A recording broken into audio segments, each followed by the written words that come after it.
Tá, então olá, gente. Vou começar me apresentando. Meu nome é Júlia Carolina, eu faço parte da Iniciativa Logos, sou diretora-geral da Iniciativa Logos, e hoje a gente vai falar um pouco sobre escrita. E assim, o workshop de hoje, ele é sobre, a gente colocou escrita acadêmica no título, né? Como melhorar a sua escrita acadêmica. Mas isso era para diferenciar, para mostrar, para as pessoas não acharem que a gente vai falar sobre escrita, assim, escrever texto de ficção. A gente, assim, todas as dicas que a gente vai passar hoje são muito, quer dizer, uma grande parte delas são úteis para todo mundo, para todo tipo de escrita. Que tem a ver com gramática, com coesão, com clareza, mas a gente queria fazer distinção. Mas assim, mas eu tô falando isso porque eu quero que vocês entendam que as dicas que a gente vai compartilhar aqui, grande parte delas são úteis para todo tipo de comunicação escrita que vocês fizerem. Tanto por e-mail, tanto texto, redação, artigo científico, enfim, são coisas muito úteis. E tá, tudo bem. Então já apresentei quem eu sou mais ou menos, já falei um pouco o objetivo desse workshop, mas eu devia ter começado apresentando a Logos para quem estiver assistindo depois e não conhece a Logos. A Logos é uma iniciativa que, em parceria com a Fundação Elis Teixeira. A Fundação Elis Teixeira é uma instituição daqui da Bahia que trabalha há mais de 16 anos para manter o legado de Eunice Teixeira, que é um dos maiores educadores do Brasil. E a gente, em parceria com a Iniciativa Logos, a gente tenta, a nossa missão é popularizar a iniciação científica nas escolas públicas brasileiras. E a gente faz isso por meio de três iniciativas específicas. Primeiro, nosso programa online de iniciação científica, nossa mentoria online, a gente conecta cientistas sociais com jovens, alunos de escolas públicas do ensino médio. Também temos a nossa iniciativa de multiplicadores, basicamente jovens cientistas, jovens vão para as escolas das comunidades deles para compartilhar um pouco sobre despertar o interesse por ciência, falar um pouco sobre produção científica, iniciação científica. E a gente também tem uma parceria que a gente acabou de desenvolver agora, que é a parceria com as escolas. A gente tem trabalhado com as escolas, escolas públicas, para poder, para que elas criem núcleos de iniciação científica para os alunos. Enfim, então basicamente é isso, em algumas palavras, que é Logos. E agora eu vou começar de fato com o workshop. Eu vou apresentar a tela. Deixa eu fazer isso. Perfeito. Tá. Vocês estão vendo, né, gente? Perfeito. É, Aham. perfeito, perfeito. E assim, eu já coloquei aqui uma coisa que eu para não poder esquecer para não esquecer de falar isso. Vocês vão melhorar. Se vocês lerem muito, escreverem muito, é óbvio que vocês vão melhorar. E essa é a maneira, assim, a longo prazo, a melhor forma de melhorar a sua escrita. Mas a gente vai passar dicas para vocês melhorarem a sua escrita a curto prazo. Então, coisas que você pode fazer hoje para deixar o texto de vocês melhor. E aí a gente dividiu essas dicas, essas sugestões, comentários, não sei, essas dicas, né, em orientações, é a melhor palavra. Essas orientações em duas partes. Primeiro a gente vai falar sobre a estrutura de um parágrafo, a estrutura do texto. Quer dizer, nem tanto do texto, porque isso é algo que, nos nossos mentorados, a gente já tem a estrutura, a visão geral de um artigo científico, por exemplo, no nosso guia do mentorado. Caso outras pessoas da comunidade externa também queiram ter acesso a esse material, a gente podem contatar a gente pelo Instagram e a gente consegue, a gente disponibiliza isso. Mas hoje a gente vai falar mais sobre o parágrafo mesmo. A gente vai passar parte do micro, do macro até o micro, que seria as frases. E aí, bom, essa primeira parte fala um pouco mais sobre a estrutura, e na segunda parte vai falar sobre estilo de escrita. Então tá. O primeiro passo, então, é a gente entender como escrever um parágrafo. E essa dica aqui, ela pode ser meio óbvia, talvez. Algo que vocês já ouviram, os professores de redação de vocês provavelmente já falaram isso para vocês. Mas é muito importante e, às vezes, é impressionante como que a gente muito frequentemente esquece de seguir essa estrutura aqui. Mas, no caso, todo parágrafo, ele tem que ter um tópico frasal. Então, é basicamente uma frase que inicia dizendo qual é o seu argumento, qual a sua tese. Em tese, não exatamente tese, porque a tese, enfim, seria outra coisa, mas vamos imaginar esse tópico frasal, essa primeira frase, como a tese de cada parágrafo, né? O argumento de cada parágrafo. Depois você vai elaborar esse argumento, você vai trazer evidências, exemplificações, dados, você vai aprofundar naquele argumento, e depois uma conclusão. Isso é muito importante, porque não basta você, enfim, jogar um monte de informação solta e depois não juntar, não conectar essas evidências, esse aprofundamento, detalhamento que você trouxe com o seu argumento. Então tá, e uma coisa muito importante, não existe parágrafo de uma frase, não existe parágrafo de duas frases. Não tem como você, assim, se você acabar escrevendo um parágrafo de uma frase, de duas frases, olhe esses parágrafos e vê se você não consegue conectar essas ideias com algo que você já tinha escrito, com as ideias do parágrafo de cima, ou de baixo, talvez, enfim. Porque, para você ter um parágrafo você tem que seguir mais ou menos essa estrutura. E eu vou mostrar um exemplo para vocês é uma frase, um parágrafo que eu tirei do meu artigo. É, e aí, enfim, para a gente tentar identificar essa estrutura que eu acabei de mostrar para vocês. Então, vamos lá. Evans reafirma a necessidade da burocracia weberiana para garantir que o Estado esteja voltado para os interesses coletivos, mas acrescenta os elementos não burocráticos da burocracia como outro componente importante da eficácia do Estado. O Estado desenvolvimentista japonês é ilustrativo de como tais características facilitam. Quer dizer, antes de eu continuar, tenho que parar e mostrar para vocês. Então, percebe que eu fiz eu expliquei para as pessoas qual era o meu argumento. Meu argumento, no caso, as pessoas sabem que o detalhamento que eu vou trazer nas próximas frases, no resto do parágrafo, é sobre a importância dos elementos não burocráticos da burocracia. Eu sei que esse tema é super chato, parece super chato, né? E talvez, enfim, vocês não estejam entendendo muito do que eu estou falando nesse parágrafo, mas é importante pensar na estrutura mesmo. Aqui, claramente, eu faço uma declaração de qual é o meu argumento, do que eu vou falar no resto do parágrafo. E aí tá, eu falei que os elementos burocráticos da burocracia são importantes. Quais são as evidências disso? Aí eu trago o exemplo japonês. O Estado desenvolvimentista japonês é ilustrativo de como tais características facilitam a transformação estrutural. Os japoneses recrutavam os melhores alunos das universidades mais prestigiadas do país através de um processo de seleção altamente competitivo, incorporando elementos do modelo weberiano. No entanto, o Estado também se beneficiou do Kagakubatsu, laços que conectavam ex-colegas de universidades de elite na mesma agência pública. Tá, tudo bem, mas, ok, eu trouxe esse exemplo, agora eu preciso é, juntar isso com o que eu tinha, o meu tópico frasal, o meu argumento. E é isso que eu faço na minha conclusão. Esses laços informais fomentaram um espírito de corpo que maximizou a coesão dos corpos burocráticos, produzindo um weberianismo reforçado que contribuiu para a eficácia do Estado desenvolvimentista. Então, aqui eu explico tudo, eu volto para aquilo qual a importância da eficácia do Estado. Então, essas características seriam os elementos burocráticos da burocracia, eles permitiram, contribuíram para a eficácia do Estado desenvolvimentista. Então, eu fecho todo, você percebe como que parece que é um texto em si só, porque tem tudo bem, enfim, conectado, as ideias são todas bem conectadas e, enfim, seguir essa estrutura funciona.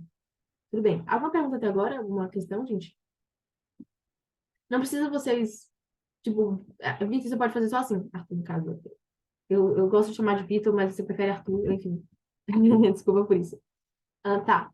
E aí, uma coisa muito importante, principalmente para vocês que estão escrevendo um artigo, quando a gente pensa em redação do Enem, a gente costuma a gente é orientado a fazer isso, a sempre começar com um conectivo, e assim, no caso do modelo do Enem, por exemplo, a gente até já tem aqui os conectivos padrões que a gente sempre usa aquele, né? Em primeira instância, primeiramente, e aí, enfim. Mas a gente esquece, quando a gente vai escrever um artigo científico, a gente esquece que todas as seções, não, os parágrafos, as seções também precisam estar conectadas. É, e aí eu vou trazer um exemplo disso. E para fazer isso, tem duas coisas que vocês precisam levar em consideração. Primeiro, usem conectivos. É muito importante, porque eles vão mostrar qual é o advérbio, né? As conjunções, elas mostram, as conjunções, elas mostram quais são as conexões entre duas frases. Mas uma coisa importante também é seguir uma sequência lógica. E eu sei que isso parece muito óbvio, mas assim, às vezes a gente vai escrevendo e vai jogando informações e a gente não percebe que aquelas informações não fazem muito sentido juntas. E, por exemplo, Helena, lembra que quando você me enviou aquele rascunho da sua introdução, eu te falei que, assim, não tinham exatamente uma sequência lógica de cada parágrafo, lembra disso? Aham, sim, sim. Então, tipo assim, parece algo óbvio, mas quando a gente vai escrevendo, a gente vai, ok, tal fulano falou isso aqui, eu preciso falar sobre isso aqui, preciso definir moda, preciso definir um conceito de cultura. A gente vai colocando essas informações de maneira, às vezes elas não estão tão conexas assim. Então, é importante É pensar real. né? Exatamente. É importante pensar na conexão das ideias antes de você escrever mesmo.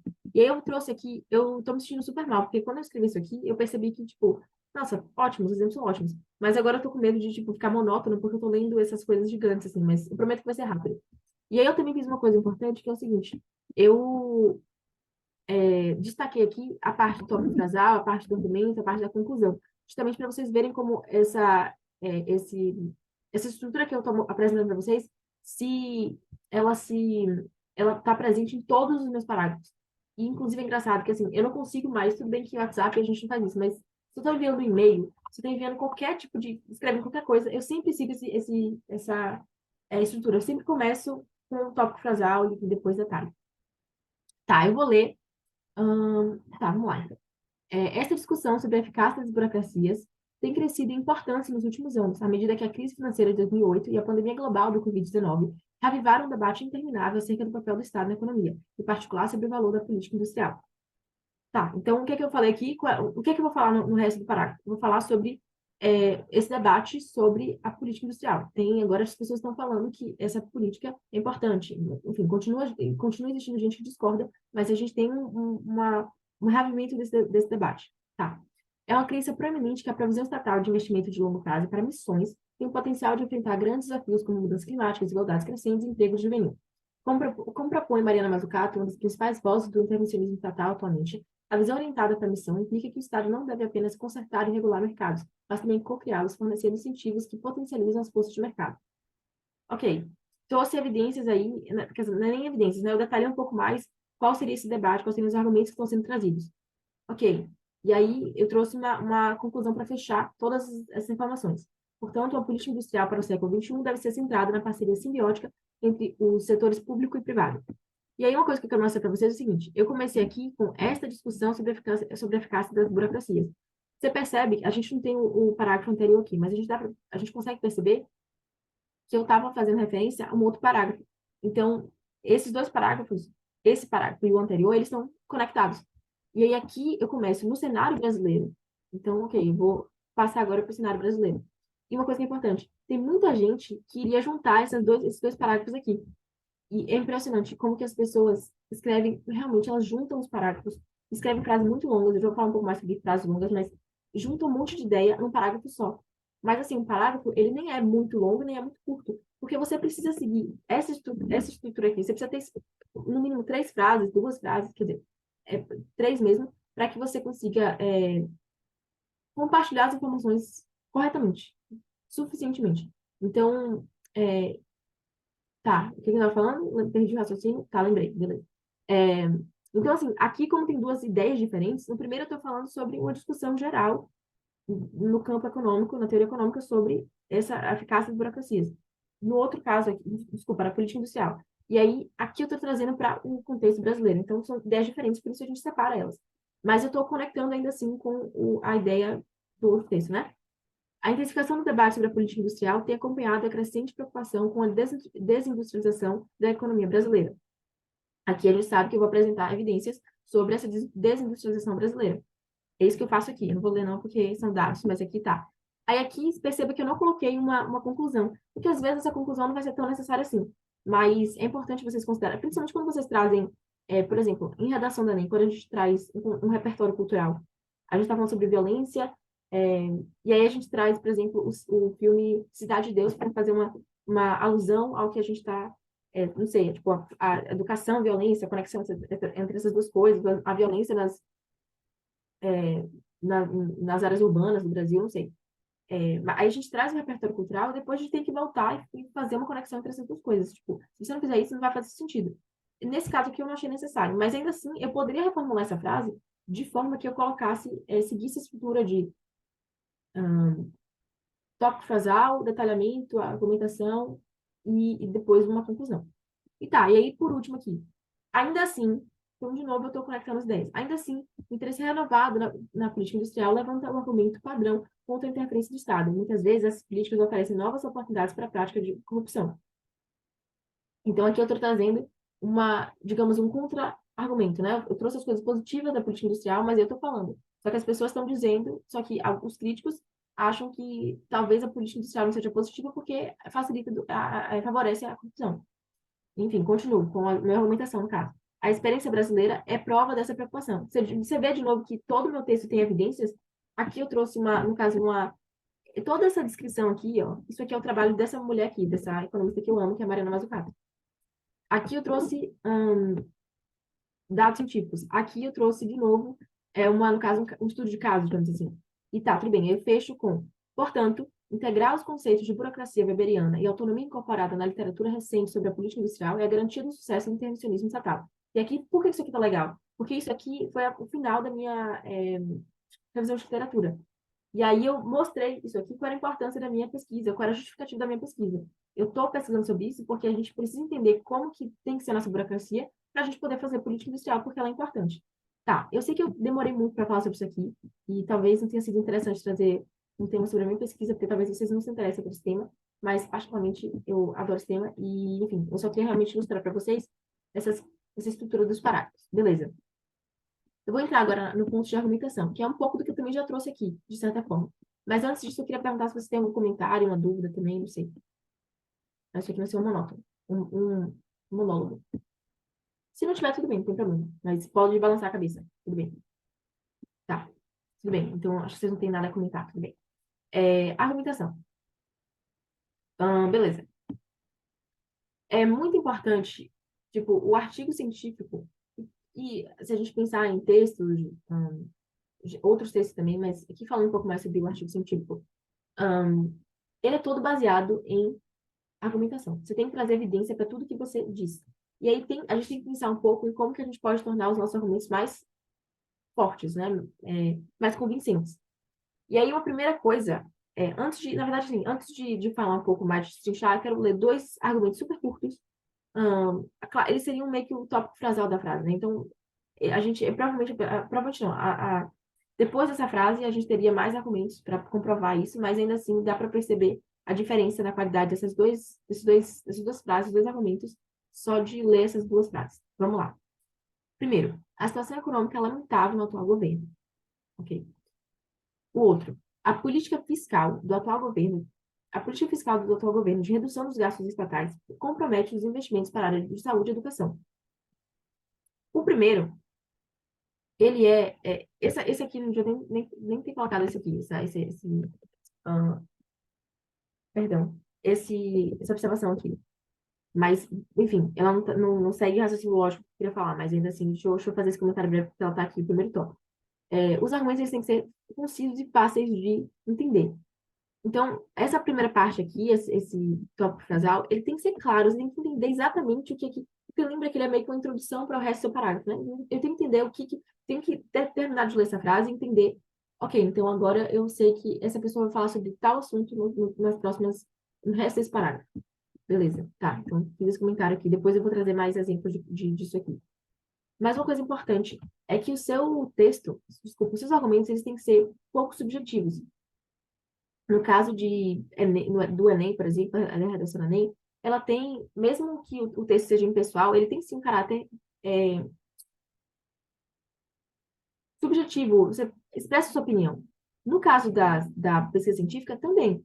É impossível você escrever um artigo sem compartilhar sua opinião. E, na verdade, você tem que se posicionar, né? Você não vai ser neutro, você vai se posicionar contra, você vai talvez criticar uma ideologia, você vai criticar uma política.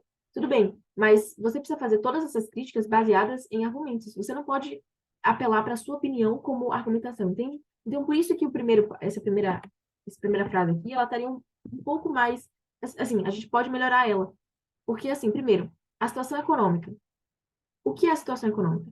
Ah, isso aqui. Ah, tá, lembrei. Eu estava fazendo um pouco de conexão com isso aqui. A situação econômica. A situação econômica é algo muito amplo. A situação econômica, eu posso estar falando, a situação econômica para as famílias, para as empresas.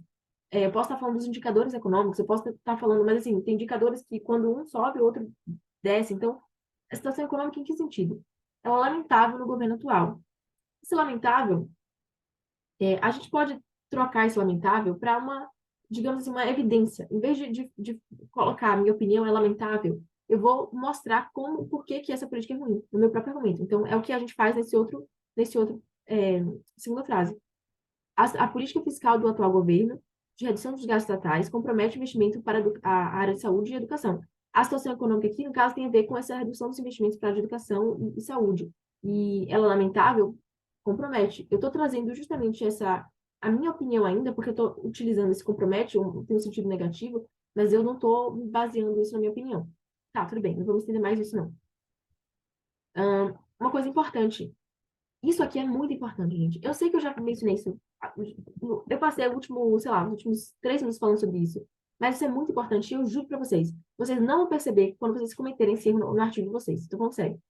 Eu trouxe aqui um exemplo do meu artigo para vocês verem o que aconteceu comigo. Eu escrevi essa frase aqui que tá em amarelo. Minha mentora, minha orientadora, me corrigiu. Ó, vamos ler. As reformas administrativas brasileiras do século XX contribuíram para a profissionalização do serviço público, mas não tiveram sucesso em extinguir as práticas patrimonialistas do núcleo do Estado. Qual é o defeito aí? A questão é, eu não, a minha mentorada me falou, né? Minha mentora, eu não explico aqui, não trago evidências de como que essas reformas realmente ajudaram a melhorar o serviço público. Eu não trouxe evidências disso, eu só falei que isso aconteceu. Mas aí, assim, o meu leitor vai ler isso. O leitor vai ler isso e realmente não consigo pensar outra maneira de falar isso. Alguém vai ler isso e vai pensar assim, por que que essas reformas administrativas melhoraram o serviço público? Eu não sei. E aí ela não vai acreditar muito em mim, não. Porque a gente, quando a gente escreve o artigo científico, a gente é autoridade no assunto. A gente tem que convencer, mostrar para os nossos leitores, isso tem que ficar explícito no nosso, no tom de voz que a gente usa, é, o tom de voz, assim, o tom da escrita, né? Para justamente passar essa ideia de que a gente entende muito do que a gente está falando, a gente tem total domínio do assunto de que a gente está escrevendo, entende? Então, eu considerei essa frase, eu coloquei evidências de como que tinha contribuído para para melhorar o serviço público. As reformas administrativas brasileiras do século XX contribuíram para a profissionalização do serviço público. Por exemplo, ao estabelecer admissões baseadas no mérito e na técnica e na perícia técnica. Eu não tinha escrito essa palavra, tá estranho isso aqui, tudo bem. Mas não tiveram sucesso em extinguir as práticas patrimoniais do núcleo do Estado. Então, aqui eu trago, eu trouxe evidência de como que melhorou, porque a gente agora tem admissões baseadas no mérito, não é, enfim, baseada em nepotismo, em conexões políticas, amigos, enfim. E, enfim, trago as evidências. Tudo bem. Agora vem um ponto muito importante, gente. Esse ponto aqui é muito importante. E, para provar para vocês que é importante, eu coloquei aqui esse livro que eu tinha indicado para todo mundo, os nossos mentorados do nosso programa de extensão científica. Eu orientei que eles lessem esse livro. Eu não sei se vocês fizeram isso. Eu acredito que não, que ninguém me comentou sobre isso.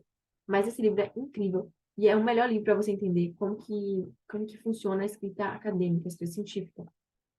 Porque, assim, e vamos olhar aqui o texto, desculpa, o título desse livro. O título é Eles Falam, Eu Falo. Um guia completo para desenvolver a arte da escrita. Eles falam, eu falo. Isso aqui é porque a produção científica ela é feita em diálogo. A escrita o seu artigo, ele é feito no contexto acadêmico. A gente já falou um pouco disso nas nossas interações no curso de Introdução à Ciência. Mas, quando você escreve uma pesquisa, um exemplo muito bom. Não sei se vocês já repararam, mas tem muitos artigos que o único, só tem um autor, uma só pessoa produziu aquele texto, mas ainda assim, essa pessoa se refere a ela mesma como nós.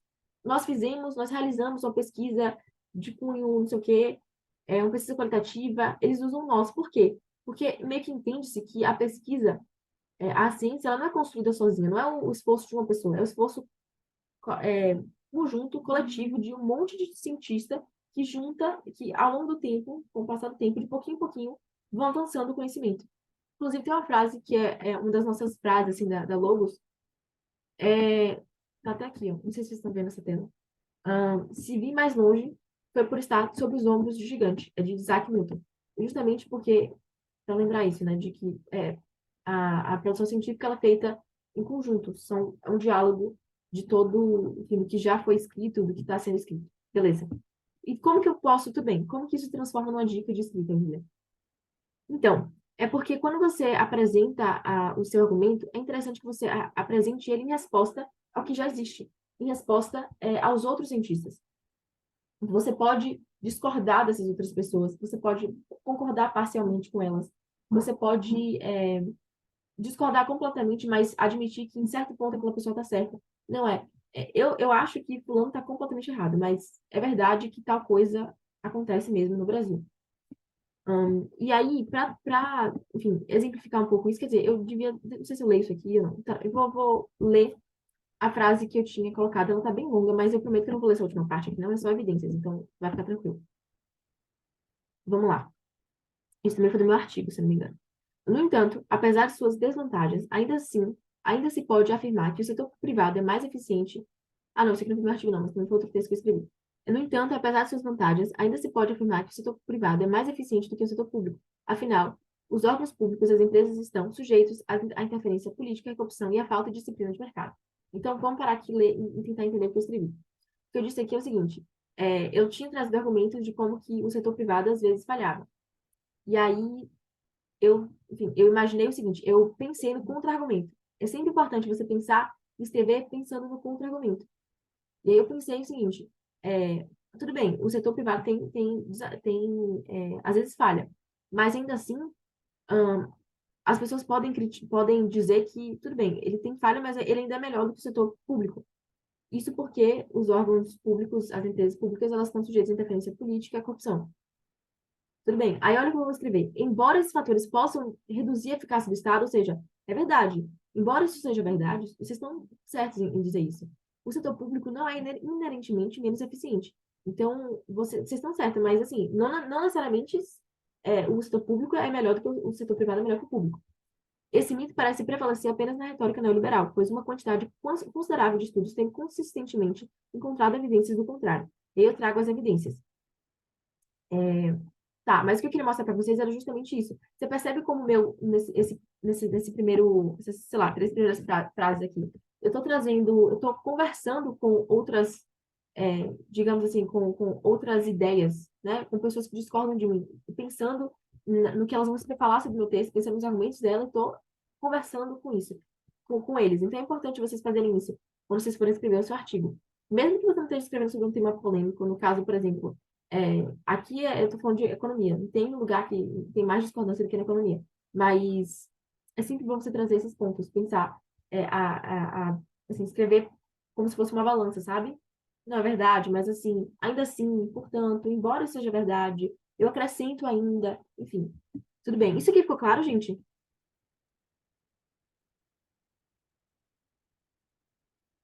Tá, beleza. Eu acredito que ficou. Perfeito. Ok. Ah, tá. E é uma coisa interessante. Esse livro aqui, ele tem vários modelos. Aqui tem o link do Drive para o PDF desse arquivo. Tá na página de materiais extras, no caso, para os nossos, o pessoal que faz parte da Logos. E aí, dentro desse livro, ele tem vários modelos, vários templates de escrita para justamente escrever, como eu falei para vocês, um diálogo com outras ideias dos autores, né? Então, eu vou só ler aqui para vocês rapidamente um exemplo. Ó. Nas discussões de Fulaninho, uma questão controversa é se, por um lado, alguns concordam que, a partir dessa perspectiva, por outro lado, no entanto, outros afirmam, nas palavras de Fulano, tá meio estranho, tá muito. Eu vou tentar acrescentar isso aqui só para ficar mais claro para vocês, mas, por exemplo, nas palavras de Darcy Ribeiro, um dos principais defensores dessa visão, tal coisa. Segundo esse ponto de vista, o Brasil é o pior país do mundo. Em suma, então, a questão é se o Brasil é um país colorido ou não é. Enfim, então, você percebe como, é justamente o que eu acabei de falar, e aí nesse livro tem vários desses templates, e é legal que vocês olhem quando vocês estiverem escrevendo o artigo de vocês, vocês deem uma olhada, para vocês usarem esses templates. Vocês vão, enfim, adaptando um pouco para, não precisa copiar exatamente, né, mas, enfim, vocês podem usar isso para orientar a escrita de vocês. Tudo bem. Então, aqui eu trouxe dicas que eu acho que são muito importantes. Às vezes são coisas que não foram, talvez, sejam óbvias para vocês já, mas eu prometo que quando vocês estiverem escrevendo artigo, eu prometo não, eu tenho certeza que quando vocês estiverem escrevendo artigo, pode ser que vocês esqueçam de alguma dessas coisas aqui. Então é importante relembrar de tudo isso. Beleza, a gente falou de argumentação, que é muito importante. E agora eu vou falar um pouco mais sobre estilo de escrita. Porque, assim, talvez as pessoas que estejam assistindo essa gravação depois, elas tenham se interessado em fazer isso, porque elas querem aprender a escrever bonito. Sabe aquele texto? Eu não sei se vocês são assim, mas eu particularmente adoro escrita, adoro textos, assim, ler textos e textos bem escritos, sabe? Não tem nada que eu ame mais. Eu acho tão bonito quando as pessoas escrevem aqueles textos que você lê assim, meu Deus do céu. Júlia, Pode falar. volta um pouquinho porque travou a tua voz. Ai, que ódio, que ódio, que ódio. Eu não sei por quê, mas a internet, o meu computador, as tecnologias, elas me sabotam na Logos. Toda vez que eu tô tentando fazer alguma coisa dar certo, acontece isso. Qual foi a parte em que parte eu parei? Começa do começo do estilo de escrita. Tá, beleza, tudo bem. Eu não tinha falado nada importante, não. Mas retomando, então. É, a razão, muitos de vocês podem estar assistindo essa gravação porque vocês têm interesse em saber como escrever. Bonito. E eu, particularmente, eu amo isso. Eu amo aqueles textos, eu estou lendo um livro sobre economia, sobre política, não sei, e as pessoas escrevem textos, assim, frases muito lindas, cheias, assim, nossa, coisas lindas que eu não conseguiria escrever, e eu fico impressionada, eu acho lindo, eu soa muito bem. E eu queria saber escrever assim. E eu acho que todo mundo tem essa que é isso também. E aí, o que acontece? Porque o nosso objetivo, a gente pensa em escrever academicamente, escrever pesquisa, escrever como um acadêmico, a gente pensa em textos bonitos, bem escritos, a gente tenta fazer isso. Só que quando a gente tenta fazer isso, a gente acaba o resultado da nossa escrita não é muito, enfim, acaba. Eu vou trazer exemplos para mostrar para vocês. Eu não queria dar o spoiler de qual é o problema com esse tipo de comportamento. Vou primeiro ler e depois eu mostro para vocês. Vamos lá. Eu não achei nenhum texto que. Adivinha, Arthur? Eu não achei nenhum texto que tivesse frases ruins. E aí sabe como eu consegui essas duas frases aqui? Com o chat GTP. Eu pedi para ele preparar duas frases horríveis para mim. Quer dizer, não horríveis, né? Enfim, com defeitos. E aí, é, ele me ajudou. Então tá. Consoante aos estudos pertinentes, verifica-se que a sociabilidade humana é inerentemente desafiadora em virtude da complexidade ontológica do indivíduo, fazendo emergir inexoravelmente tensões e conflitos de ordem interpessoal. Essa frase aqui nem tá tão ruim, gente. É, porque ela faz sentido, não é porque ela tem, não é que ela tem um vocabulário um pouco mais rebuscado, complexidade ontológica, que tá errado. Complexidade ontológica é uma coisa que faz sentido. É, então, essa frase nem tá tão ruim assim. Eu queria outra frase, mas, enfim, o chat GTP tem seus limites.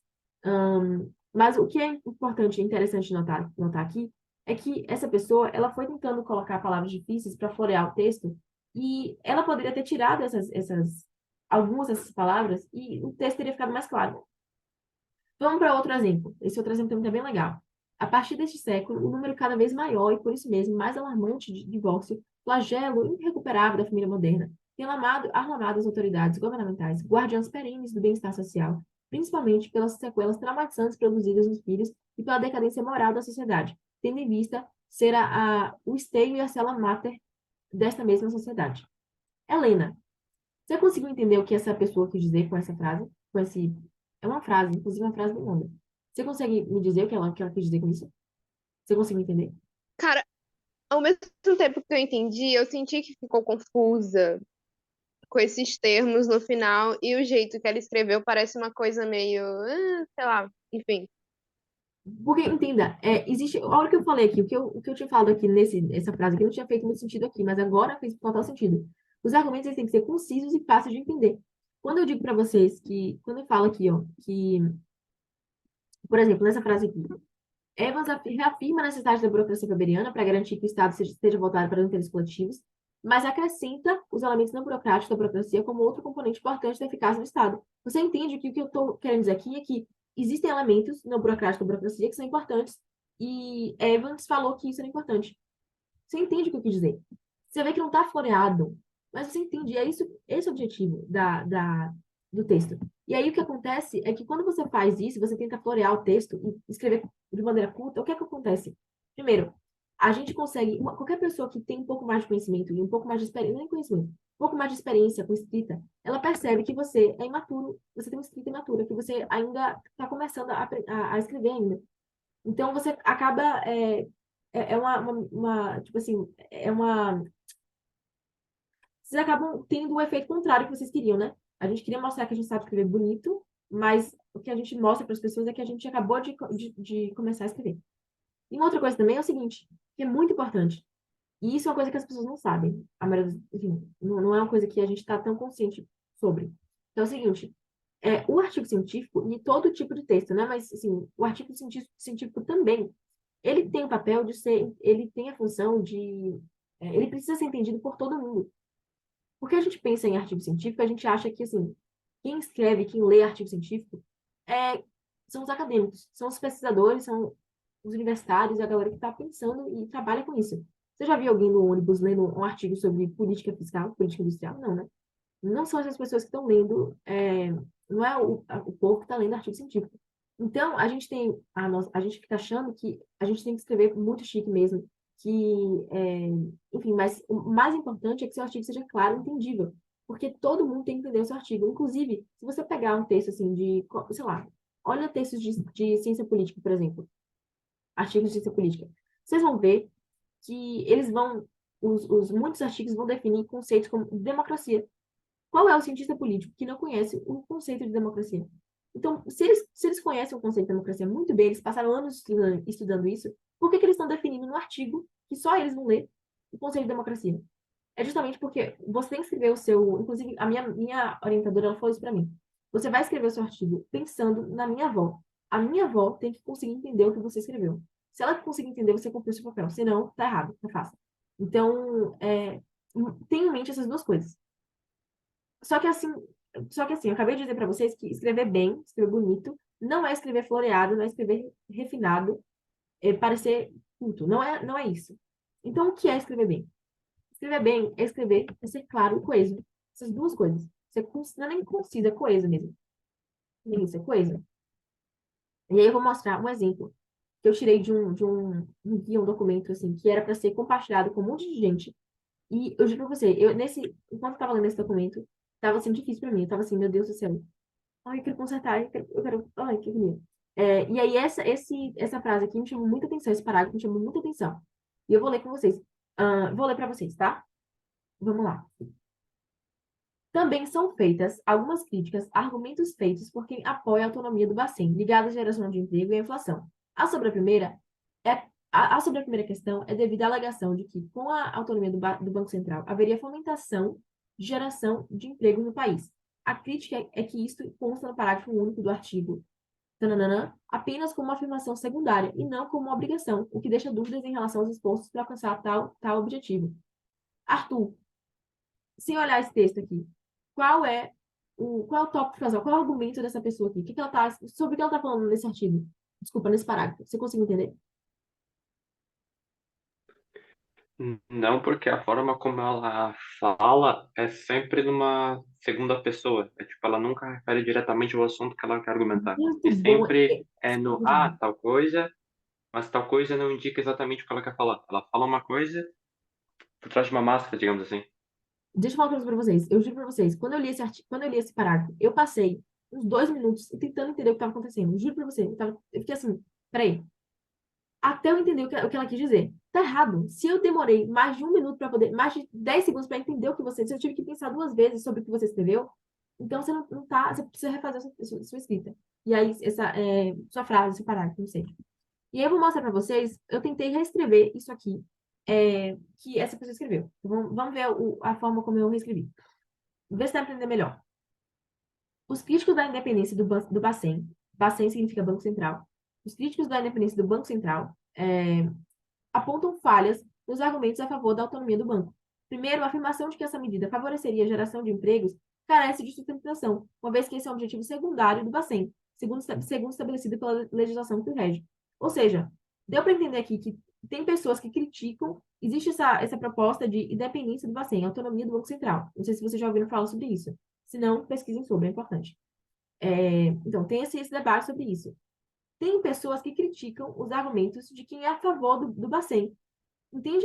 Tipo, era isso que essa pessoa estava querendo dizer. E aí essas críticas são ligadas à geração de emprego e inflação. Agora, olha essa construção aqui, gente, que coisa estranha. A sobre a primeira questão é devido à alegação de que ela passou quase uma frase inteira para falar um monte de palavrinha que não faz, que é muito confusa. A sobre a primeira, a sobre o quê? A sobre a aí depois que eu entendi, a crítica sobre a primeira questão, no caso, a crítica sobre a geração de empregos é devido à alegação de que você viu que eu precisei pensar sobre o que essa pessoa quis dizer? Entende? Não está muito mais claro a segunda frase? Acredito que está. Pois é. Então, é isso que eu preciso manter. Eu preciso que vocês tenham em mente.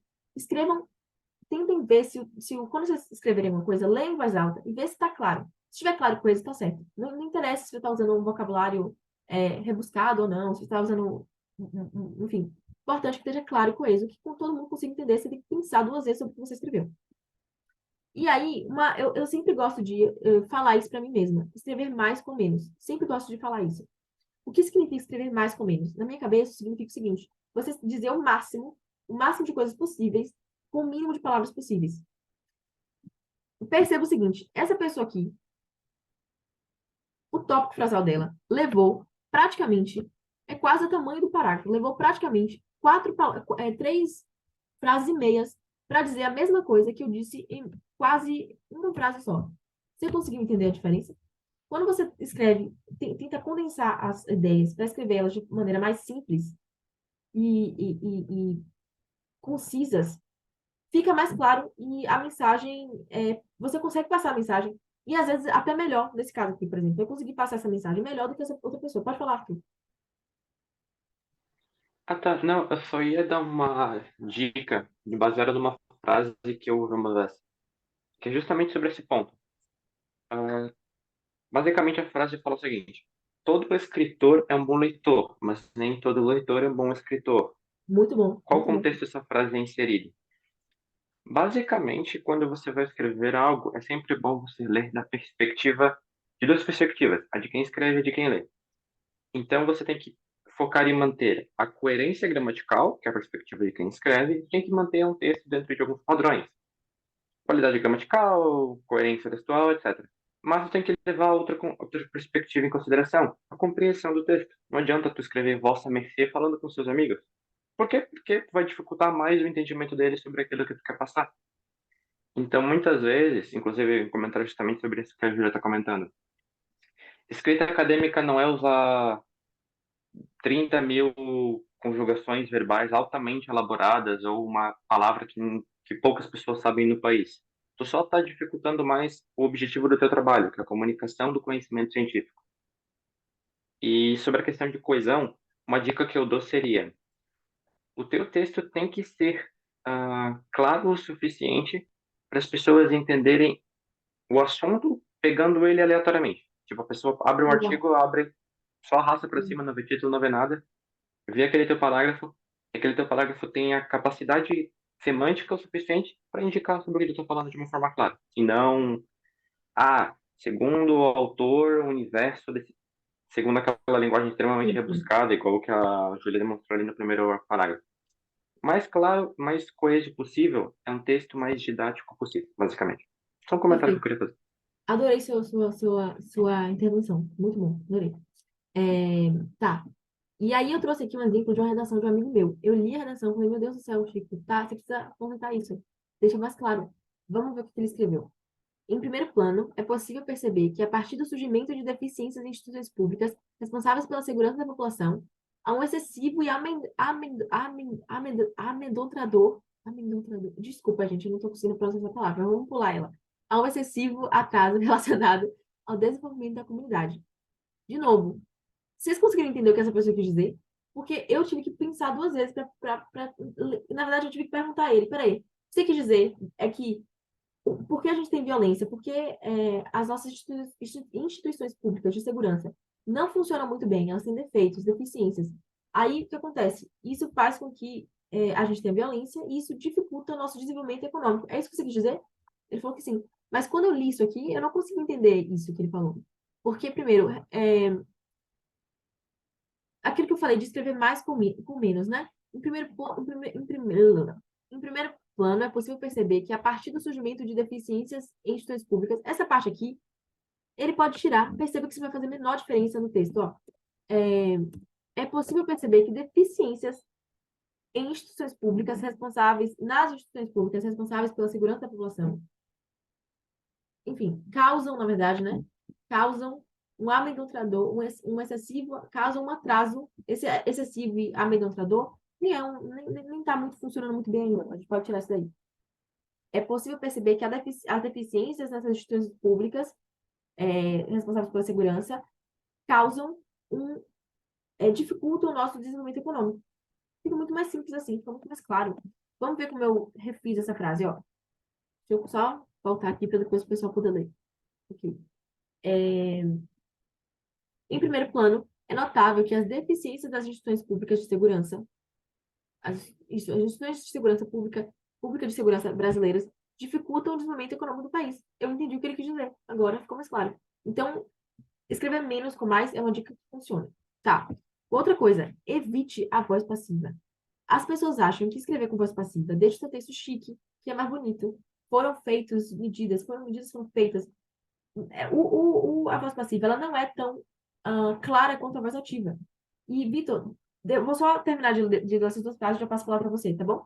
Então, eu trouxe dois exemplos muito simples. Duas palavrinhas curtas, duas frases curtas. Primeira, O bolo foi comido. Quer dizer, tem que começar com essa daqui. A criança comeu o bolo. Quando eu falo isso, não vem a imagem na sua cabeça de uma criança metendo a mão no bolo assim, e ó, comendo, devorando o bolo. Na minha cabeça vem. Eu penso naquele episódio de Chiquititas que Chico fez, sei lá, seu Chico, dono, não sei. Ele fez um bolo, né? E aí todo mundo, enfim, destruiu o bolo, foi cair matando no bolo. Então, eu consigo imaginar uma criança comendo o bolo. Aí quando eu falo, o bolo foi comido pela criança. Você consegue imaginar essa cena sem que a criança seja a protagonista da cena? Você consegue imaginar o bolo como protagonista, como enfim, o bolo sendo comido pela criança? Não, não é estranho, você não consegue pensar isso. Você pensa na criança comendo o bolo. Por que você vai colocar o bolo que foi comido pela criança? A criança comeu o bolo é muito mais claro. Você vê que quando você pensa em quê? Na criança comendo o bolo. Você não pensa no bolo sendo comido pela criança. Entende? Já vou passar aqui para. Vou olhar de novo aquela frase que tinha bastante esse erro. Mas antes, Vitor, por favor, faça a sua contribuição. Um comentário sobre a questão anterior, mas que também encaixa Legal. nessa parte da voz passiva. Meio que faz sentido nos dois. Redundância argumentativa. A redundância é basicamente eu falar algo sem necessidade. Por exemplo, certeza absoluta. Se eu tenho uma certeza, em tese ela já é absoluta. Então eu não preciso desse tipo de reafirmação. É uma redundância, basicamente. Uma redundância argumentativa é justamente o que faz com que esses textos assim sejam muito grandes. Por exemplo, nesse primeiro exemplo que a Júlia deu. Muito Ele legal está isso. colocando um ponto, ele está reafirmando ele várias vezes. Qual que é a necessidade de você reafirmar algo que você já afirmou? Ao menos que isso contribua de alguma forma exemplificando dentro da argumentação do teu artigo, tu só está enchendo linguiça. Por isso que é sempre Exatamente. bom focar em pontuou alguma coisa, evidencie ele de forma estratégica. Não saia saindo, tipo, um argumento que você estabelece, ele tem que ser bom em uma coisa. Tu pode ter um argumento extremamente bem fundamentado, com 30 autores defendendo o teu ponto. Só que se o seu argumento fica muito naquela linguagem rebuscada, tu tá prejudicando o teu próprio argumento. Porque qual que é a ideia de um argumento? Convencer uma pessoa sobre alguma coisa, persuadir uma pessoa. Se você persuade alguém, você tem que fazer com que ela entenda a sua perspectiva. Se você faz um argumento extremamente grande, só está mais dificultando o seu trabalho do que ajudando. Então, um argumento que fica, isso aconteceu isso, e isso, por isso, reafirmando essa questão da redundância argumentativa que eu digo, acaba dificultando mais o seu trabalho do que realmente Exatamente. ajudando. E sobre essa questão agora mais do tópico que a Júlia está comentando. Ah, quando a gente fala de linguagem sempre soa melhor, eu não sei exatamente por quê, tu falar de forma como se estivesse num diálogo. A linguagem, a voz passiva e a voz ativa, que tem na língua portuguesa, define muito sobre como tu entende. Por exemplo, é muito mais fácil tu entender uma poesia quando ela fala diretamente contigo. A gente tem poesias que é onde o eu lírico, que é basicamente a voz do texto, que ela usa muita linguagem passiva. E isso dificulta muito a interpretação dela. Uma coisa interessante, peguem um exercício, peguem uma poesia e leiam ela na voz passiva. Fica muito mais complicado de entender do que usando a voz ativa. Legal, sim, sim, sim. Porque a voz ativa é direto, é mais semelhante a um diálogo que a gente tem no cotidiano. Porque a gente, Exatamente. quando vai conversar com alguém, a gente não fala. Nesse caso, nosso irmãozinho comeu o bolo durante o aniversário. A mãe pergunta, quem comeu o bolo? A criança comeu o bolo? O João comeu o bolo? A voz ativa é muito mais semelhante ao diálogo, então faz muito mais sentido para a gente interpretar do que a voz ativa. O bolo foi comido pelo Joãozinho. Não fica tão claro num diálogo, digamos assim. Isso aí. Adorei esse meu Só comentário. É isso. isso mesmo. É exatamente isso que eu estava tentando passar. Você fez ótimas observações. E aí, justamente para, inclusive, achei legal que assim, eu peguei esse parágrafo aqui, daquele lá do início, e você comentou isso, né, sobre a voz passiva. E aqui a gente está usando esse mesmo exemplo para ver isso. E para mim é muito, a diferença é muito clara. Tem um contraste muito grande entre essa primeira frase aqui e a frase que eu montei. Também são feitas críticas argumentos feitos por quem apoia a autonomia do Bacen. Peraí, quem tá fazendo crítica a quem? Quem que fez a crítica e quem que fez o argumento? Quem? Quando eu reescrevi, eu coloquei na voz ativa. Os críticos da independência do Bacen apontam falhas nos argumentos a favor da autonomia do banco. É isso. Eu consigo entender quem que tá criticando quem, entendeu? Então, Se você, não estou dizendo que você não vai usar a voz passiva no seu texto, você vai usar, mas usa só quando você realmente acha que é necessário, quando tem necessidade. Por exemplo, se você quiser omitir o sujeito, vai ser interessante utilizar mesmo a voz passiva. Mas se tem a opção de você escrever com a voz ativa, usa a voz ativa, é melhor. E uma outra coisa, o quê? Gente, isso é uma observação muito importante. Muita gente escreve textos, e assim, eu também não consegui achar, essa é a questão do chat GTP. Eu não consegui achar um texto, enfim, um parágrafo, que tinha é, um exemplo exatamente como eu queria. Mas esses exemplos aqui são bastante ilustrativos também.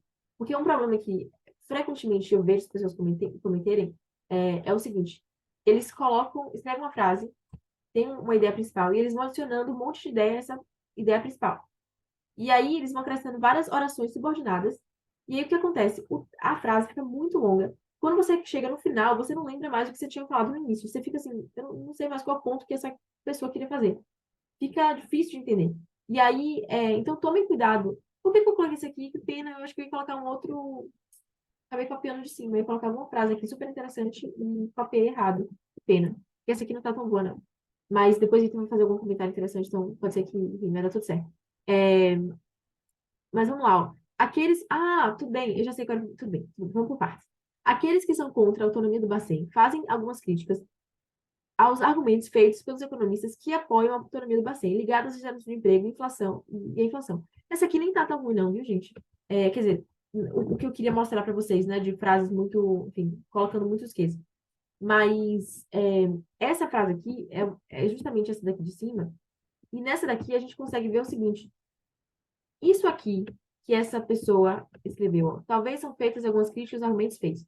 Isso aqui eu substituí por os críticos da independência do Bacen. Muitas vezes a gente não percebe isso, mas, por exemplo,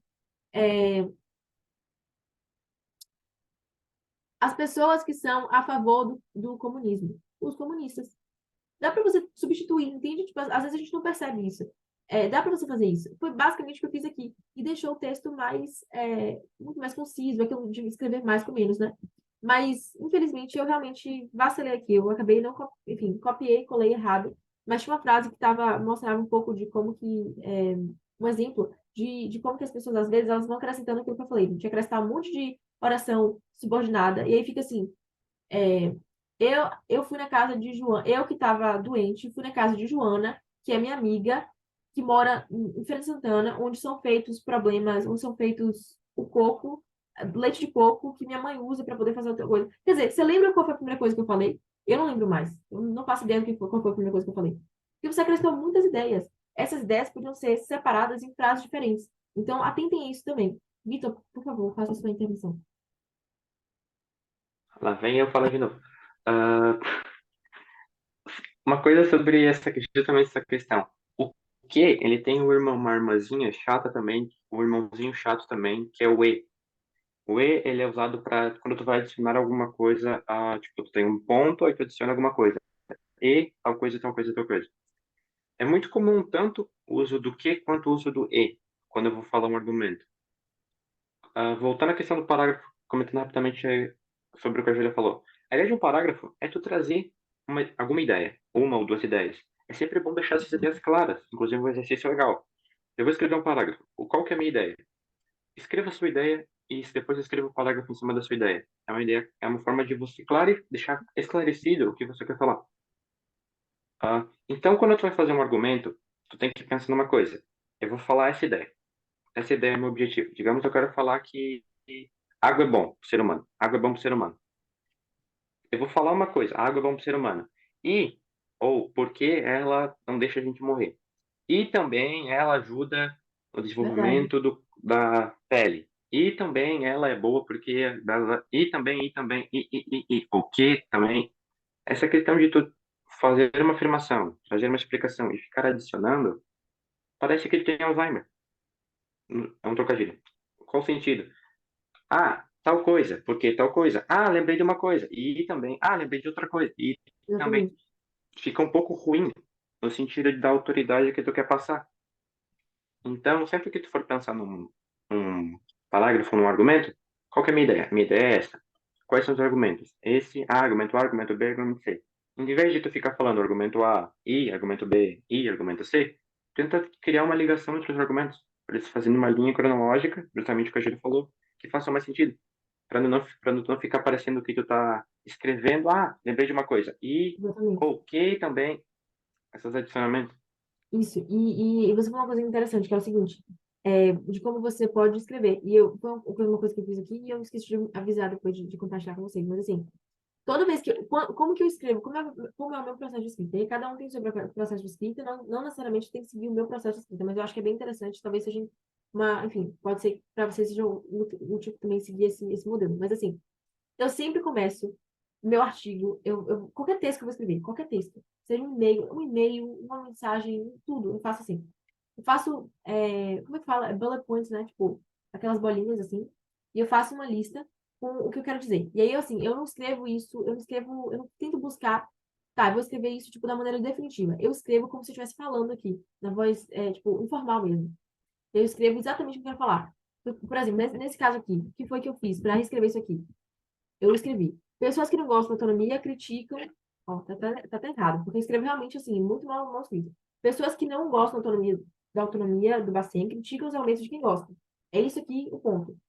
Isso porque não tornar o banco. Isso porque tornar o Banco Central independente gera emprego, porque esse é o objetivo secundário do Bacen. Não gera. Você vê que tá tudo bagunçado, mas é porque eu escrevo, tipo assim, o que tá na minha cabeça, entendeu? Só enfim. Ou seja, se esse não for o foco do Bacen, então nem adianta tornar ele independente, porque nada vai mudar. Tá bem pensamento, né? Tipo, fala do dia a dia. É isso que eu faço. Coloco as ideias. Aí agora eu vou pensar em como reescrever elas de uma maneira que fique clara, enfim, como vai ficar definitivo mesmo, e vou conectando as ideias. Mas então é importante o que você falou, Vitor, de pensar no que você escrever antes de escrever, né? Então define as ideias e depois você escreve. Beleza. E aí eu achei aqui, ó, essa frase é muito boa. Eu achei aqui um exemplo que eu queria mostrar para vocês também. Cadê? Gente, meu Deus do céu, eu condensei as coisas. O que aconteceu aqui? Ah, tá aqui, beleza. Pode ficar. Achei. Tá aqui. Eu tinha me perdido, muito longo o artigo, o arquivo. Essa frase aqui, ela mostra justamente isso que a gente está falando, Vitor, de da pessoa tentar colocar um monte de ideia na mesma frase.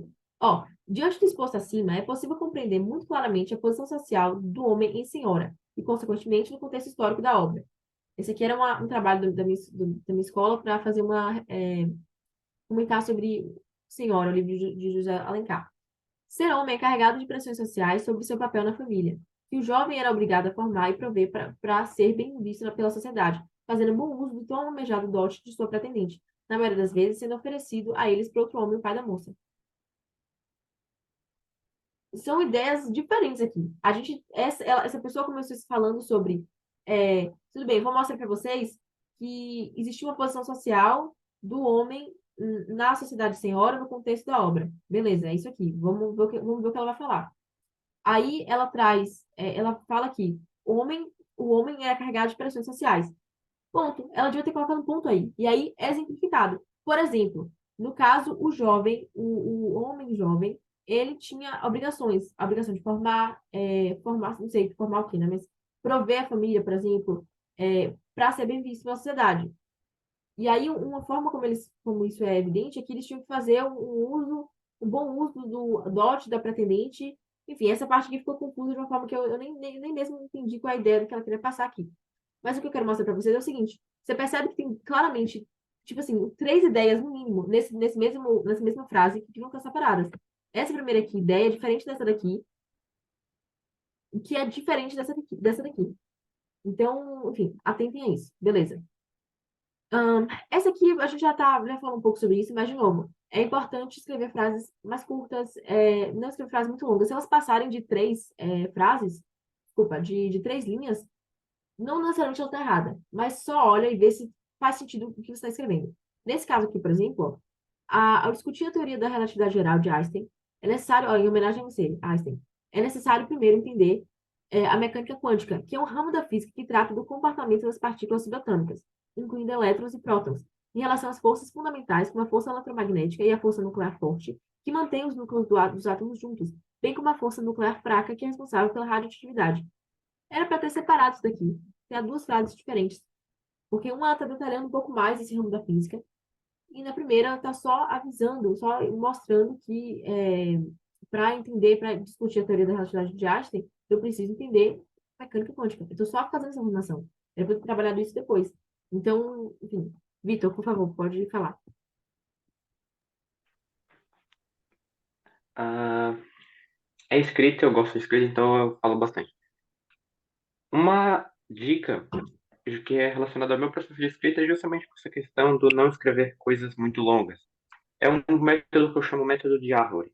Como assim método de árvore? Você consegue perceber que um texto bem escrito, ele tem bastante divisões, pelo menos argumentativas ou pontuais. Então a gente pode tentar caracterizar isso no nosso processo de escrita de uma forma que talvez ajude, que eu costumo de método árvore. Ela é parecida com a ideia da Júlia, só que ela é um pouco mais longa, no sentido de uma árvore, ela sempre cresce bastante. A copa de uma árvore é sempre grande. Quando a gente quer encaixar a nossa árvore dentro de algum padrão estético, a gente faz o que? A gente poda ela. Vai cortando os galhos para deixar ela num formato. Bem, A bem legal. escrita pode ser feita dessa forma. Tu pode fazer uma copa de argumentos, de ideias, de todos os pontos que tu quer falar sobre aquele assunto. Ah, eu acho que, por exemplo, nesse caso da mecânica quântica aí, esse ponto ele é explicado, Júlia, provavelmente porque na, po- nas, na próxima parte do texto ele viria a conversar sobre a questão das forças fundamentais, que tem a relatividade com a gravidade e a mecânica quântica com as outras forças fundamentais. Provavelmente é isso. Mas não é independente do momento. Essa questão de tu ter todas as ideias num texto um texto grande, num parágrafozão grande, ajuda você a fazer o quê? A ir podando o que é necessário e o que não é necessário. O que ajuda você a evitar que tu se estenda muito num ponto sem necessidade. Justamente o que a Júlia falou, que a Júlia falou. Uma frase muito grande, que engloba três, quatro argumentos, ou que engloba um argumento de forma muito grande, ela pode ser podada, fazendo Sim, com que ela fique que ela fique num formato e com um objetivo claro. O que novamente reforça a questão da comunicação. Uma árvore muito grande, ela às vezes fica muito maçante em termos de escrita, então pode dificultar a tua comunicação. Se tu faz essa árvore grande e vai podando o que é desnecessário ou o que pode ser refeito, tu melhora tanto o formato daquilo que sim. tu quer comunicar, quanto a forma como tu comunica aquilo. Eu Faz adorei sentido? esse, sim, adorei esse exemplo. Eu não tinha pensado nessa metáfora com as árvores, achei muito legal. Vou utilizar isso nas próximas vezes. Eu gostei bastante. E aí vem um outro objetivo, uma outra observação. Eu sei que isso aqui parece ridiculamente óbvio. E assim, Júlia, o que você está querendo dizer com isso? Escreva exatamente o que você quer dizer. Mas vocês não têm noção de como que isso é um erro muito frequente que eu vejo as pessoas cometerem. Porque elas querem, às vezes, utilizar, por exemplo, sinônimos, e aí elas não percebem que não necessariamente a palavra que você acha que é um sinônimo, às vezes não é um sinônimo. Às vezes o significado não é. Você não pode trocar essas duas frases. Outra situação comum também é de que as pessoas, às vezes, elas têm dificuldade de escrever algum, sei lá, de escrever alguma situação, escrever algum argumento, e aí elas escrevem de uma maneira e tá, vou deixar assim. E aí não fica claro. Isso acontece também muito frequentemente. E aí eu trouxe aqui um exemplo para a gente olhar. Ó, por exemplo, assim, também de senhora, daquele texto que eu tinha comentado com vocês. Assim, o homem possuía uma autoridade desleal dentro da casa e controle direto na vida das mulheres. Fato que, com o passar do tempo, foi se deteriorando, passando a ser uma realidade mais próxima dos conceitos de igualdade e individualismo. Qual o problema dessa frase aqui? Tem coisas que eu faria diferente. E são três coisas aqui que, assim, mais me chamaram a atenção. Primeiro, o que seria uma autoridade desleal? Uma autoridade desleal. O que é uma autoridade leal? Você conseguiu pensar no que é uma autoridade leal? Porque, para mim, não faz muito sentido. Eu tenho certeza que o que o meu colega quis dizer era autoridade desmedida. É uma autoridade muito grande, né? Desmedida. E eu acho que era isso que ele queria dizer. Então, eu troquei por isso. Achei que fez muito mais sentido, porque uma autoridade desleal é o que não faz muito sentido. O que seria uma autoridade leal ou desleal? Aí, outro ponto. Ele colocou aqui. Fato que, com o passar dos anos, foi se deteriorando. Eu já li esses textos várias vezes, essa frase aqui, várias vezes. Então, tipo assim, ela nem faz mais sentido na minha cabeça. Mas uma coisa que eu li na primeira vez e eu achei estranho é o seguinte: um fato, ele não se deteriora. Ele muda, ele perde sustentação, mas ele se deteriorar, é um verbo que eu acho meio estranho para falar de fato. É, quando eu reescrevi aqui, fez muito mais sentido. Ó, é, com o tempo, essa realidade começou a mudar. Olha como faz mais sentido do que o fato, com o passar do tempo, foi se deteriorando. Não sei, me parece estranho. É outra coisa. Que, com o passar do tempo, foi se deteriorando, passando a ser uma realidade mais próxima dos conceitos de igualdade e individualismo. O que que passou a ser? Passando quem? Quem passou? Passando a ser uma realidade, o fato passando a ser, o fato. Mas, assim, tá meio estranho esse passando aí.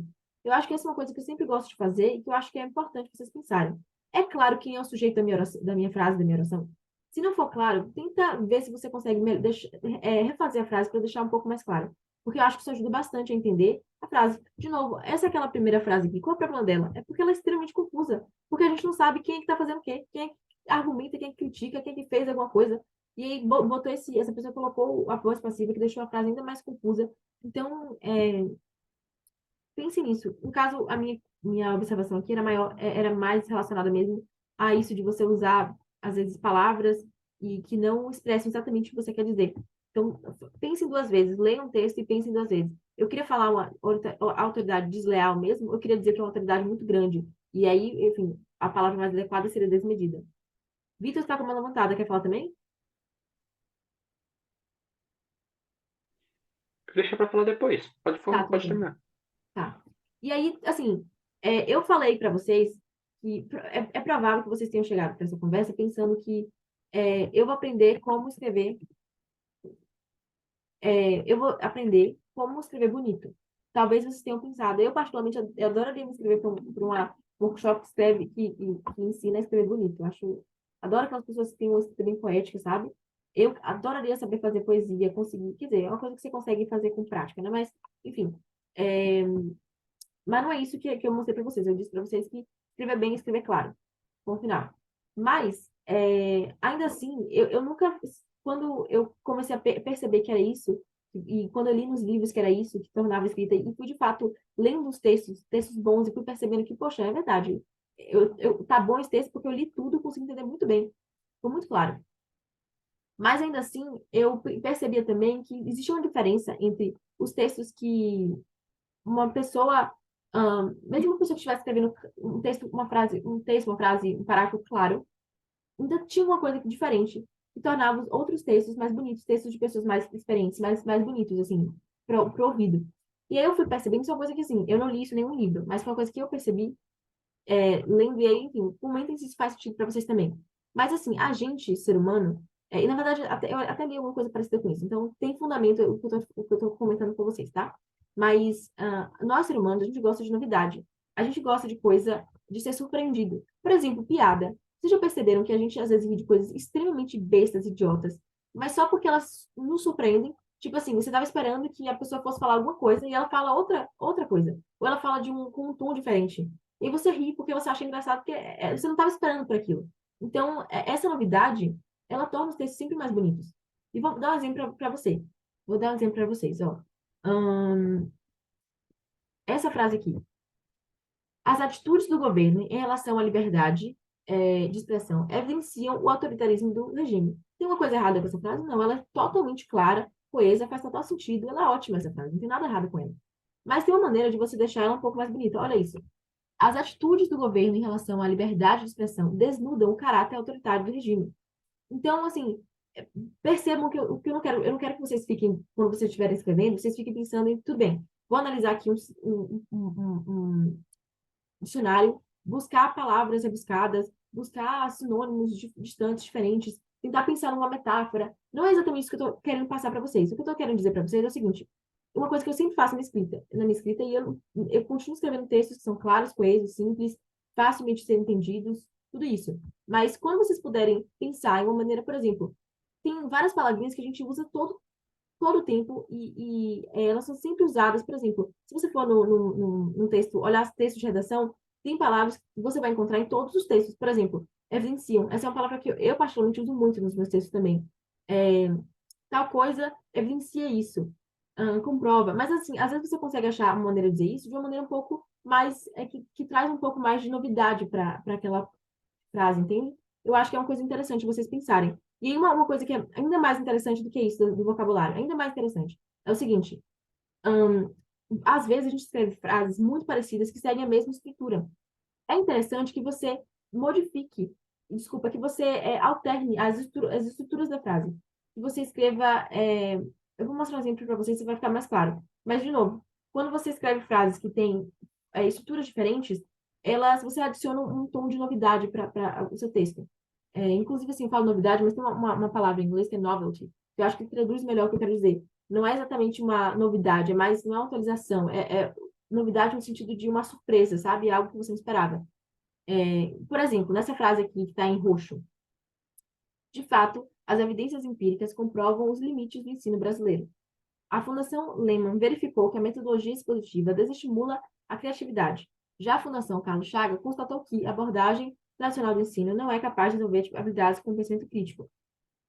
Eu ia, na verdade, acrescentar outra, enfim, acrescentar uma outra, esqueci de fazer isso, então essa frase nem tá como eu queria que ela tivesse. Mas, assim, o que eu queria mostrar para vocês é o seguinte: essa primeira frase aqui da Fundação Lema tem a fundação, o nome da fundação, aí tem verificou o que e o objeto. A outra frase tem a mesma coisa, a fundação constatou o que e o objeto. Em duas frases, então você percebe que as duas frases elas têm o mesmo modelo, tipo a mesma estrutura. E se você repete isso o tempo todo no seu texto, eu já li textos que toda hora a pessoa falava tal coisa causou tal coisa, levando isso a. Aí na outra frase era a mesma coisa. Tal coisa fez isso, causando isso, sabe? Então, seguindo a mesma estrutura. E fica um repetitivo e não fica tão interessante. E aí, eu tentei criar um exemplo aqui para mostrar para vocês, exemplificar isso para ficar mais claro, porque para mim faz muito sentido, mas eu não sei se faz sentido para vocês. Por exemplo, os economistas devem se preocupar com a sustentabilidade, incorporando esse fator no cálculo do PIB. As pessoas também precisam observar o uso desse indicador, pressionando os especialistas a adotar o IDH. Então, de novo, ó, alguém deve fazer alguma coisa incorporando. Aí tem um gerúndio, e aí, de novo, sujeito, o precisa, alguma coisa, objeto, e aí o gerúndio. Olha essa outra maneira que eu escrevi. Ao calcular o PIB, os economistas devem se preocupar com a sustentabilidade. Da mesma forma, o uso desse indicador econômico também precisa ser observado pelos cidadãos. Você percebe que eu usei, tipo, estruturas diferentes, né? Eu comecei a frase com ao calcular, em vez de colocar o gerúndio. Nessa outra eu usei a voz passiva, para saber que não é errado usar a voz passiva. Tem que usar com cuidado. Mas não ficou mais interessante, porque são frases que têm estruturas diferentes. Aí fica interessante. Te surpreende, digamos assim. Beleza, eu comentei bastante aqui, acho que talvez você quer falar alguma coisa, Vitor? Queria perguntar. Fez sentido isso que eu falei? Fez. Inclusive, o meu comentário é justamente sobre isso. Ah, adicionando uma palavrinha lá na tua definição de um bom escritor. Um bom escritor é um escritor adaptativo. É um escritor que sabe se Legal. adaptar. Como assim se adaptar? Eu defino adaptação como a tua capacidade de tu pegar uma condição, ver quais são as necessidades dela e se adequar a essas necessidades. Porque você vai ter que fazer isso na prática, então não tem muito escapatória. O que eu quero dizer com isso na prática? Existem diferentes tipos de texto. Existem poesias, existem crônicas, existem textos argumentativos, dissertações, existem redações, existem diferentes tipos. E cada tipo tem suas características de escrita, assim como o vocabulário certo para cada tipo de texto. Eu vou falar com um amigo, eu não vou usar vossa mercê, eu não vou usar uma linguagem extremamente rebuscada. Ao menos que seja do teu comum ou seja por algum motivo, é meio que sem sentido. Porque eu tô conversando com um amigo, é um tom de voz informal. Quando tu vai escrever um texto argumentativo, tu tem que interpretar uma coisa. Tu tem certas características de vocabulário que tu usa naquele texto. Só que tu tem que tomar cuidado com o que tu quer transmitir. E também, uma dica, não é por... Assim, voltando ao meu ponto. Existem textos com certos tipos de vocabulário, existem certos tipos de palavras. Só que isso não quer dizer que um vocabulário de outro texto não se aplica naquele caso. Porque às vezes até interessante de utilizar, porque tu pode trazer uma perspectiva de outro lado. Isso é uma coisa legal numa leitura, que é tu ver diferentes perspectivas e como elas corroboram entre si, como elas conciliam as ideias, ou como elas contrapontuam. Que é uma coisa interessante de ver. Perfeito. Só que sintetizado. Tu entender o vocabulário certo que tu tem que usar naquele teu texto é uma boa forma de tu deixar aquele texto nos conformes para o teu leitor. E como eu disse antes, tem que interpretar também a forma como o teu leitor, o teu espectador vai ver aquilo. Porque, querendo ou não, escrita e comunicação. Tu tem quem escreve, tu tem o texto e tu tem o agente que vai ler aquilo. Essa relação, a relação entre escritor, texto e leitor é muito importante. Porque tu, como eu falei, tu não usa a voz à mercê para conversar com o teu amigo. Tu usa a voz à mercê só se tu estiver escrevendo um texto literário. Então, tu saber usar essas coisas ajuda você a ser um bom escritor. A você se adaptar à sua necessidade. Por Tanto exemplo, argumentativamente, quanto de vocabulário, quanto propriamente na questão da estrutura da frase. Como a Julia falou, repetições em frases, eu repetir uma coisa, a estrutura de uma frase, ela tem uma utilidade. Em algum tipo de texto, por exemplo, humor, pontuando o que a Julia falou, existem alguns autores que defendem que o que faz algumas coisas serem engraçadas é justamente o fato da gente repetir elas tantas vezes, os famosos clichês. Os clichês de piadas, os clichês literários. Por que eles são clichês? Porque eles são repetidos. Isso define eles como ruins? Não necessariamente. Eles são apenas repetidos. Se eles são repetidos é porque eles funcionam. Só que em situações específicas. Justamente essa questão da repetição da estrutura é porque aquilo faz sentido para o teu texto. Tu repetir que há, por exemplo, nesse caso, a fundação X funciona, constata que tal coisa. Aí depois tu vai para outra fundação X, constata que tal coisa. Faz sentido a repetição? Tem que pensar nisso. Se não fazer, tu só está reforçando um ponto que tu já reforçou. Então, tu tá falando uma coisa, aí tu tá voltando naquela coisa depois. Se faz sentido, essa fundação falou, essa fundação falou. Então, se faz sentido a repetição, tu tem a tese do teu texto bem escrita. Senão, tu só tá demonstrando um certo vício de linguagem, querendo ou não. Porque tu tá falando uma coisa e tu tá voltando a falar interessante. outra coisa da mesma Essa forma. pa- essa palavra vício de linguagem é interessante. Eu acho que é isso que acontece muitas vezes nos textos, e bom que isso fez sentido. Eu tava com medo de vocês não entenderem o que eu quis dizer, porque isso pra mim é uma coisa que faz sentido na minha cabeça, mas eu nunca tinha externalizado, então tipo, fez sentido. E eu acho que já complementando um pouco o que você falou, Victor, é, quando a gente fala de vocabulário, e, assim, pensar em vocabulários interessantes, né? E isso que eu falei de, isso, por exemplo, desnuda um caráter. Poxa, isso é muito legal. Eu encontrei num texto de economia, falei, nossa, que lindo isso. Vou anotar. Eu anotei isso e aí é uma coisa que não sai mais da minha cabeça. Então é interessante pensar, talvez, em repetição disso, né? De, tipo assim, se vocês encontrarem frases interessantes, anotem, para vocês analisarem a estrutura delas e depois reproduzirem nos textos de vocês. E aí eu complemento com isso aqui.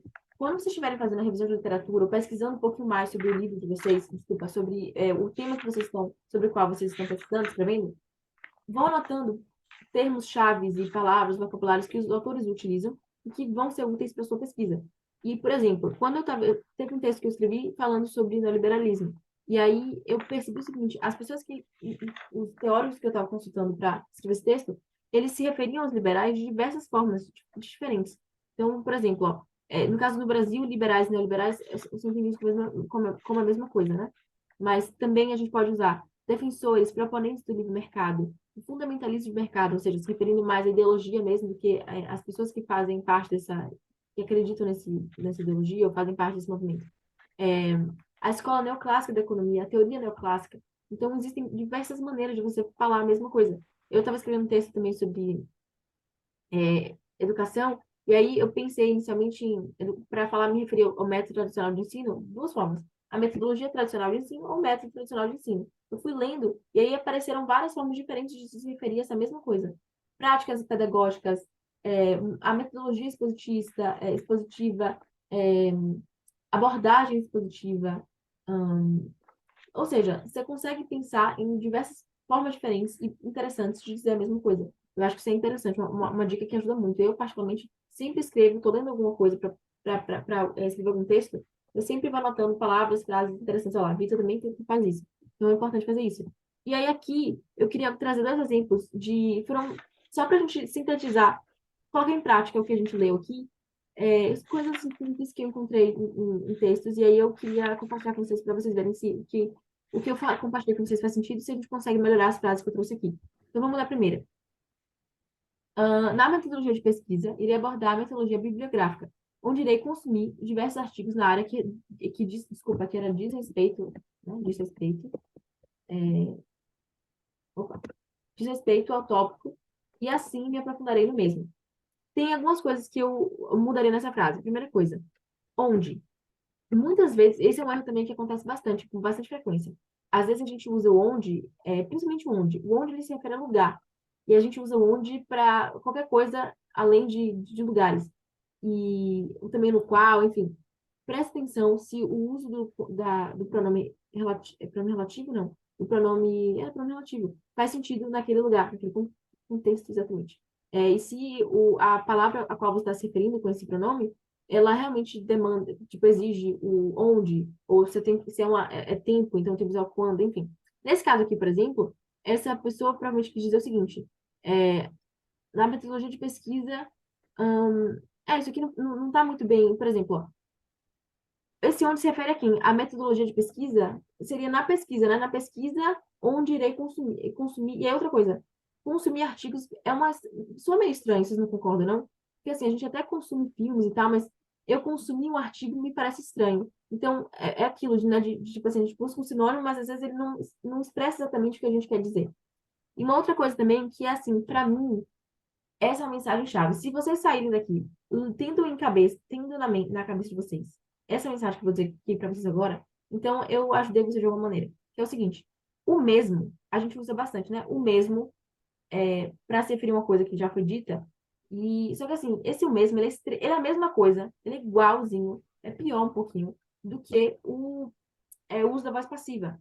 Porque esse o mesmo, ele ele não é explícito, ele não é claro, ele não faz uma conexão direta, né? É uma coisa que não fica tão clara, fica meio confuso. Então, evita usar o mesmo. Eu nunca uso o mesmo nos meus textos, nunca. Porque e sempre existe a possibilidade de você refazer a frase de forma que você use e deixe claro quem é, enfim, a que você está se referindo com esse o mesmo. Você pode, enfim, a mesma coisa que falou do sujeito, né? Sempre deixa o sujeito claro na frase, isso ajuda bastante. Então, o mesmo assim, eu só uso em casos que realmente não existe outra coisa que eu possa colocar, porque ele não faz uma conexão clara e explícita, tá? Então, evitem utilizar isso. Beleza. Vocês querem comentar alguma coisa desse parágrafo aqui? Alguma coisa que eu falei? Eu só ia comentar basicamente a mesma questão que você comentou. A questão do vocabulário, não é apenas palavras em um certo contexto. Vocabulário, às vezes, muitas também pode ser referido a regras gramaticais que se aplicam em determinados contextos. Nesse caso, o exemplo do onde que você falou. Sim. Existem termos que têm sua aplicabilidade num sentido. Consumir. O que que a gente lembra de consumir? Um alimento, alguma coisa assim. Então, querendo ou não, é um vocabulário que aquela palavra se aplica naquele contexto. Quando a gente faz essa transição de vocabulário para contextos, a gente acaba trocando muitas vezes o sentido, o que dificulta, às vezes, em achar sinônimos adequados. Isso funciona numa linguagem conotativa, que eu não quero fazer uma metáfora ou uma comparação, mas num sentido mais denotativo, que é um sentido mais lógico, não faz tanto. Então, só uma divergência entre essas duas perspectivas. Ah, é justamente essa questão do vocabulário mesmo. Perfeito, tá. Ok, legal. E aí tá, tem outra frase aqui que vamos ler ela, pra gente entender ela juntos. A metodologia que será utilizada no artigo é de caráter qualitativo, no qual seguirá. Aí aqui, ó, por exemplo, no qual, eu acho que aqui eu também tirei esse no qual. Por quê? A gente normalmente usa o pronome relativo logo após a palavra a qual esse pronome se refere. Porque senão o que acontece? Esse no qual, por exemplo, ele tá antes do qualitativo, que também é uma palavra masculina. Então eu leio isso e fico assim, eu tenho que ler uma segunda vez para ter certeza de que ele está se referindo ao artigo. Porque inicialmente a gente lê e pensa, será que ele está se referindo ao qualitativo? A metodologia que será utilizada no artigo é de caráter qualitativo, no qual ao artigo seguirá um método comparativo ao estudo de caso, não definido, ok? É referente ao comportamento dos professores de instituições de ensino, sendo públicas ou privadas. Aí aqui, ó, dá para tirar esse sendo, aqui não escreveu menos com mais, dá para tirar esse sendo e não vai fazer a menor diferença. E vai deixar mais claro, mais conciso. Instituições de ensino, públicas e ou privadas, em relação ao uso do GPT na educação. Logo, esse aqui é outra frase. Inclusive, se a gente não tivesse separado essa outra frase, a gente teria um parágrafo com uma frase só. Que é justamente aquilo que a gente falou, de tentar separar as ideias. Né? Então, logo, a discussão levantada é de que o uso do chat GTP como fenômeno social pode ter sido um episódio gerador de conflito entre a perspectiva escolástica com a perspectiva construtivista, pois essas ações de hostilidade, aqui, por exemplo, ó, pois essa é a sua hostilidade. Isso, a sua hostilidade não é a mesma coisa que dizer que, pois essa hostilidade, mesma coisa, né? Eu posso dizer isso, tirar essas ações de hostilidade e torna o texto um pouco mais sucinto. É um pouco aquilo que o Chico, aquele meu colega, escreveu naquela frase sobre a segurança pública no Brasil, que ele colocou o surgimento quando não tinha necessidade. Se eu tirasse o surgimento, não ia fazer a menor diferença. Ia ficar mais claro, mais curto. É possível perceber que a partir do surgimento, você pode tirar o surgimento. Cadê? Vamos concluir. Relacionados aos avanços do método pedagógico com inteligência artificial, que pode ser uma ameaça ao papel do professor de educação. Mas, assim, acho que é isso. Vocês têm alguma coisa a comentar sobre isso aqui que eu falei? Fez sentido, Vitor? Posso fazer minha defesa? Pode. O texto é meu, gente. Minha defesa aqui, ó. Ah, só que posso, inclusive, um ponto. Nunca tenha medo de ser corrigido. Muito Você importante. errar e você ser corrigido nos seus erros ajuda você a melhorar. E eu acho que esse é sempre o objetivo mais importante, deve estar acima de qualquer Sim. outra coisa. Então, o texto é meu, eu faço minha defesa. Só que concordo com os pontos que a Júlia falou. Só que reforçando uma coisa que eu já tinha dito, que nesse caso Aham. é um exemplo. Tu vai ter uma situação que tu vai ter que escrever de uma forma. Tu tem que escrever de formas, tu tem que tentar usar o teu conhecimento para atender aquele objetivo. Nesse caso, eu, quando eu escrevi esse texto, eu estava com preguiça, tô deixando claro. Então eu tentei ser Que horrível! o mais direto possível, eu estava com preguiça. Então, aquela questão que eu falei do método da árvore. Aqui eu só escrevi tudo o que eu tinha de E ideias não para me rodou. pôr Não fez dentro daquilo. Eu só escrevi todas as ideias. Justamente dá para perceber que aqui falta o quê? A questão de podar quais ideias são necessárias e quais ideias não são necessárias. Foi justamente o que a Júlia falou. Então, depois Aí, de fazer minha defesa, eu complemento. Esse texto que eu escrevi dentro de tudo esse parágrafo, daria para ser escrito em apenas um parágrafo de 4 a 5 linhas. Inclusive, foi um exercício que eu fiz com o meu orientador. Eu consegui sintetizar isso aí tudo aí em 5 ou 6 linhas. Só que eu acho que eu não botei no documento, por isso que a Júlia não pegou. perfeito. Não, Mas, perfeito. Sem problema. ah, reforçando justamente o ponto. Primeiro, você sempre pode melhorar alguma coisa no seu escrito. Primeiro ponto. Segundo, Verdade. você tem várias ideias. Você vai ter um monte de ideias. Você vai ter um monte de ideias, argumentos, elementos que tu quer falar. É sempre bom tu tentar entender como que tu pode fazer essa árvore grande de ideias ser uma árvore menor, só que com uma estrutura dentro dessa árvore fácil de compreender. Por exemplo, isso aqui é um parágrafo gigante. Dá para ser resumido em poucas palavras, em menos palavras, em menos frases, de uma forma que fique mais claro. E também em Exatamente. mais ideias, porque aqui é isso, que leva a isso, que leva a isso, que leva a isso, que leva a isso. Não tem um sentido tipo ideia um, ideia 2, ideia 3, não tem. É basicamente só um. Exatamente. Ah, acontece isso, Perfeito. isso, isso, isso, isso, isso, isso, isso. E eu gosto. Então, o que a Julia fez foi justamente essa questão de tem ideias aqui e tem as ideias aqui. Vamos dividir as ideias. Tem esse monte de ideias. Vamos pegar essas ideias aqui e essas ideias aqui. Aí, beleza. Essas ideias aqui, o que pode ser retirado? Isso, isso, isso. Aí vai arrumando. Só E eu isso, acho gente. que foi muito interessante. Eu acho que a mensagem final a gente já se estendeu bastante, mas a mensagem final que eu quero passar para vocês vocês só vão realmente melhorar a escrita de vocês quando vocês tiverem contato com textos bons e com textos ruins. Eu tive que ler textos dos meus colegas para poder perceber, poxa, eu tô lendo esse texto muito bom aqui, e aí eu tô lendo esse texto dos meus coleguinhas, e eu tô vendo que, poxa, tem coisas aqui que muito diferentes, contrastes muito grandes.